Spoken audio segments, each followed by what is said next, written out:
social distancing, limiting travel, and working from home may be the new normal in being seen as responsible citizens. But pause, take a deep breath, and ask yourself, what about sanitation workers and waste pickers and other informal waste collectors who are in the front line managing waste to keep our cities clean? There's an urgent need for us to be conscious of the work they do and the services they offer. Hello everyone, you're listening to Radioactive 90.4, Bangalore's first community radio station, and I'm Pinky Chandran, your host in today's Trash Talk. There has been an increase in social media posts that are asking questions on inclusivity and what can be done in terms of our responsibility as citizens. What is our role? What are waste pickers and waste collectors and sanitation workers doing to take care of themselves? Are they aware of how to take care of themselves? Can they afford to take care of themselves? What are the organizations working with waste pickers doing? And so today we have with us Nalini Shekhar, the co-founder of Hasradala, a social impact organization working with waste pickers and other informal waste workers in Bangalore and other cities. Welcome, Nalini. Thank you. My first question to you is, do you agree with the term social distancing, from an informal laborer perspective? Social distancing is not the right word. I work with workers who are all from Dalit community, and we are trying to break that social distance which is already established for thousands of years. So I think physical distancing is a better word to talk about and not the social distancing. And of course, as you said, this is a huge luxury to say we are going to have a physical distance. While sitting and sorting waste, we have 1,000 square feet or 10 by 10, 100 square feet area, and we have 10 workers. How do you do that kind of a physical distancing? It is also an essential service. We cannot sit at home and do it. And if so many people are throwing masks, who is picking it up? That's true. So there is definitely a critical need for us to realize that in order to be inclusive in fighting the pandemic, we have to look at things that we can change and do in our own way. One of it is segregation at source. But first, Nalini, what I would like to ask you is if you could give our listeners an overview of workers in the informal and formal waste space. So we have formal and informal workers. Formal is the one who are sanitary workers within the local government, who work for local government or through a contractor. And we have a huge amount of informal sector. They could be waste pickers, they could be itinerant buyers who go and dabba batliwala, we generally call, they come and pick it up. They are your neighborhood scrap shops, and then you go to a recycling hub like in Nayanhalli in Bangalore, where there are hundreds and hundreds of sorters and aggregators. So there are a lot of different kinds of people who are engaged in managing the recycling industry. And so it's a huge industry in Bangalore. More than 3,000 tons per day is plastic only is traded in Bangalore. Other than plastic, there is paper and metal and many more things. So it's a huge industry and a lot of employment. So yes, that's right. So can you also briefly tell us about the work that Hasradala does? So Hasradala primarily works with waste pickers in order to make sure that their work is recognized, their contribution is recognized by the local authorities, and then integrate them into solid waste management system or any other place where they can work, or create micro entrepreneurs in order to address the waste recycling in informal system. So that is the work we do, and we do a lot of work with children of waste pickers. So because they have an alternative way of working little later or much later, and they're all of them are in, make sure that all of them are in school. And we also believe that for a waste picker to have a quantum change in their lifestyle, we have to work on social security and livelihood as same side of the coin. So we are at least close to living wage, not just the minimum wage. That's the work we do. So thank you, Nalini. So the question that's been on everyone's mind is, what can waste pickers, sanitation workers and other informal waste collectors and people who work in the waste industry, including the loaders and sorters, do protect themselves in the wake of the COVID-19? So, COVID-19 is important. At the same time, we have a cholera epidemic. So, for both, I'm going to talk. And I've been working in this space for 20-25 years, and I've been not been greatly successful in pushing informal workers to use gloves or masks or shoe, for example. So, but in this particular environment, I'm seeing that people are open to using it, which is a great opportunity for us to make their behavior changes so that they accept the personal protective gear and use it. But I can't say everybody is doing it, and some people are conscious and doing it, especially in the formal system. When you look at informal system, there is nobody who is paying them to buy personal protective gears today. The amount of waste that is coming onto the street has reduced. There is no food stalls, for example, on the street. So their cost of living has gone up, but the income has come down. And in that, if they have to spend money on the personal protective gear, it is going to be very difficult. So that is a challenge that we are facing right now. Okay. We also happen to speak to actually RJ Krishna and RJ Mansoor, who are also drivers collection center operators, along with Sampangi, who's a drivers collection center operator. And they shared with us what they are doing to protect themselves and the people who work with them, and also whomever they meet within the fraternity, to spread awareness on how to take care of themselves.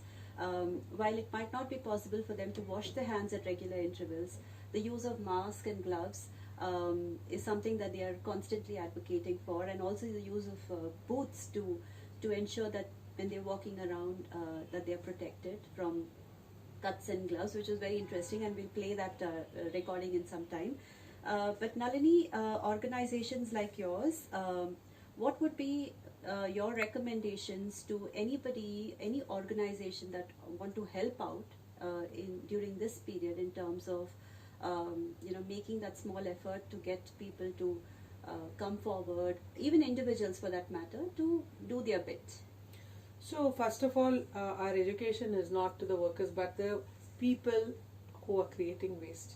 For example, now we see a lot of gloves, a lot of masks being thrown in the garbage.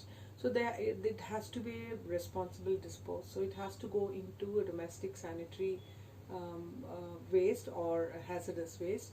So that is the best place for it to be there and well covered, so that the workers who come to pick up, they know that that is something that should not touch.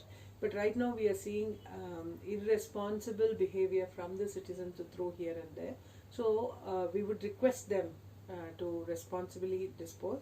Second thing, we are saying, everybody is saying, the ministry is saying you have to wash your hands. Where is the water for the workers to wash their hands? If we would like the citizen to be generous enough to offer water for them to hand wash, water to drink. So when you walk out of your your home or stand near your home, there are a lot of workers that are going up and down doing the waste work in the morning. So offer them water as for drinking as well as for washing. And if you think that some people are not able to buy the gloves, it's not going to be expensive if you can buy it. And also tell the workers they don't have to buy the mask from outside, but have a clean cloth washed and well dried in the sunlight to be used as a mask. So that kind of a thing that will also address some of the issues. And one of the things that we see is waste workers, and I think it's most of us, keep touching ourselves and touching and doing up their hair, touching our hair and forehead, and especially women. So those things need to be cut down. So we educate ourselves and also help sanitation workers or waste pickers to do so. So have you done specific workshops? Are you planning to do specific workshops in the community that you work with? So it's a phase wise. We have not done for all the community. Definitely we have done for drivers collection centers. We have 38 drivers collection center, which are, at a minimum employs about 380 people. So yes, there we have immediately taken care.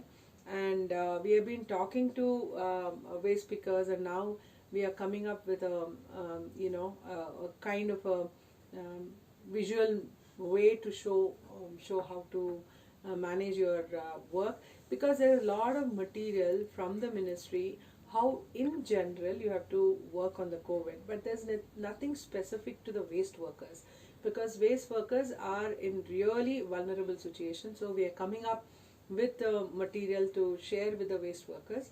And also we have Nine Delhi, which is a huge hub for informal recycling. We would like to go there and do it also. It's a larger population, they may not be our members, but still in the recycling sector, so we wanted to do it. So there we are looking at giving them alcohol rubs, I mean any kind of disinfectant which has more than 60% alcohol, and then bring them an awareness and start using it, so then they buy and start using it. Finally, a person, what we are taking the message and giving it to them is, don't wait for somebody else to come and give it to you. This is your health, you have to take care. That is what we are pushing for. That's true. So is there any message that you would like to give the government in terms of waste workers and COVID-19 specifically? So I would really urge the government to make sure all their sanitation workers are using their gloves and masks. And sometimes we say, oh, it's very uncomfortable to use. There's nothing uncomfortable about using, it's getting used to it. And second thing, we have to give them materials that actually can be used. You can't give a thin, petite woman XL size of gloves, then she will never use it. So there should be an awareness what you give as protective gears, whether it is actually comfortable for them and helps them. For example, dry waste gloves should be different from that of a wet waste when you're managing organic waste. So those kind of awareness the government should have, and I would really, really like government to consider giving at least basic gloves or shoe for informal waste workers who are not within the payroll or in the working under the contractor. They're all independently working as entrepreneurs, but they're saving so much money to the government and contributing to mitigation of climate change, so they have to be considered. Oh, thank you, Nalini. So if I have to, in conclusion, if you have to talk to the citizens, your quick wish list of us for the citizens of what they can do, what would it be? One is dispose your contaminated gloves and masks appropriately. Two, be kind to the people who come at your doorstep to collect waste, and see if you can do anything to any support to them, especially providing water. And those are the two main things I would like to say at this point of time. Oh, thank you, Nalini. So in summary, I think step one would be segregate your waste. Yes. Read up from, if you want to know more about the right way to segregate waste, read up information from the 2bin1bag website, and ensure that any takeaways or any disposals that you have, please rinse it out. Yes. Rinse out everything from your pizza boxes, your cake boxes, to your beverage cans, to your milk plastics or your dosa batter, whatever it is, rinse it out. Second, dispose masks, gloves, tissues that you're using in sanitary waste separately, marked in wrapped in a newspaper marked with a red X. Make sure that the sanitary workers or the waste workers are aware of the contents in the bag. The fourth, it will not hurt you to engage with the waste workers and donate personal protective equipments like gloves and masks and face and eye mouth protection if they're not using, or if you see that they're not using, or they haven't been given. And also ensure that they know how to clean the PPE rightly. And the fifth, while there's much debate on this, but it's better to be safe than sorry, and it's better to opt for sustainable practices than go in for disposals in the light of the COVID-19, because there is a study which is still not peer reviewed, but it's been around, and I think everyone's now receiving it on WhatsApp, is that the virus livability on surfaces, on different surfaces, like from plastics, cardboards to steel. And so you're better off with something that can be washed and sterilized rather than something that is disposed and then it stays on that surface for a long time. And lastly, if you have symptoms or have traveled recently and are waiting for results, please do not leave your waste unsupervised for collection. Be proactive and inform the BBMP. So these are small things that you can do to actually take to actually show your responsibility and duty in terms of not being selfish enough and isolating yourself, but also actually practicing something. Supporting others to be safe. That's right. So any last words, Nalini?